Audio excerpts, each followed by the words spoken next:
कहानी सब नसीब का खेल है। बहुत समय पहले दीपक, राजू और श्याम नाम के 3 दोस्त थे।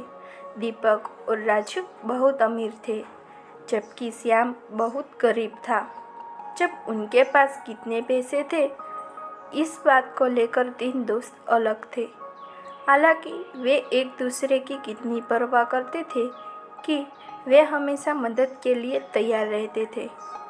जिन 2 दोस्तों के पास ज़्यादा पैसे थे, उन्होंने कई बार अपने कम पैसे वाले दोस्त की मदद करने की कोशिश की, लेकिन दुर्भाग्य से उनकी स्थिति में सुधार नहीं हुआ।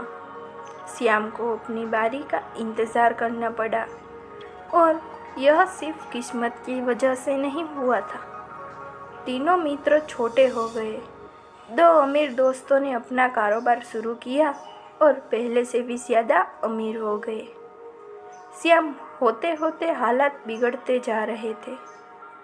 दीपक और राजू ने देखा कि उनका दोस्त ठीक नहीं चल रहा है। उन्होंने अपने दोस्त को कुछ सोने के सिक्के देकर उसकी मदद करने का फैसला किया। उन्होंने उससे कहा कि वह सोने के सिक्कों का उपयोग व्यवसाय शुरू करने और पैसे कमाने के लिए करे, ताकि वह अपनी स्थिति में सुधार कर सके और गरीब न रहे। श्याम के पास 400 सिक्के थे। उनसे घर की ज़रूरत की चीज़ों के लिए 5 सिक्कों का इस्तेमाल किया। फिर उसने शेष सिक्के उनमें से 235 अपनी पगड़ी में रख दिए। वह अपने व्यवसाय को लेकर आवश्यक वस्तुएं खरीदने के लिए शहर गया। श्याम अपने गांव से दूर जा रहा था कि तब भी एक बाज ने उड़कर उसका सिर ढक लिया। उसने कुछ देर उसका पीछा करने की कोशिश की, लेकिन चील बहुत तेज थी और उड़ गई। अंततः श्याम को बिना पगड़ी के घर वापस जाना पड़ा। इसीलिए श्याम ने उसे बेच दिया और उस पैसे का उपयोग एक अच्छा घर, जमीन और गाय भैंस खरीदने के लिए दूध का व्यवसाय शुरू करने के लिए किया। श्याम के मित्र राजू और दीपक उससे मिलने आए और यह देखकर हैरान रह गए कि वह कितना अलग दिख रहा है। दीपक ने सोचा कि श्याम उसके द्वारा दिए गए पैसों से अमीर बन गया होगा, लेकिन राजू का मानना था कि श्याम की किस्मत बदल गई है।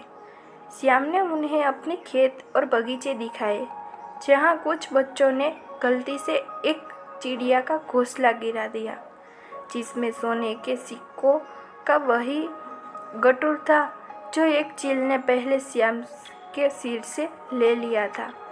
जब श्याम और उसके दोस्त घर वापस गए तो उन्होंने श्याम की माँ को गाय और भैंस चरते देखा। अचानक उन्हें 400 सोने के सिक्के मिले, जो श्याम ने अपने पुराने घर में पुआल की टोकरी में छिपा रखे थे। यह ऐसा था जैसे श्याम का सौभाग्य उन सभी अच्छी चीज़ों और खुशियों को वापस ला रहा हो, जिसके वह हकदार थे। श्याम खुश था और उसके दोस्त उससे भी ज़्यादा खुश थे।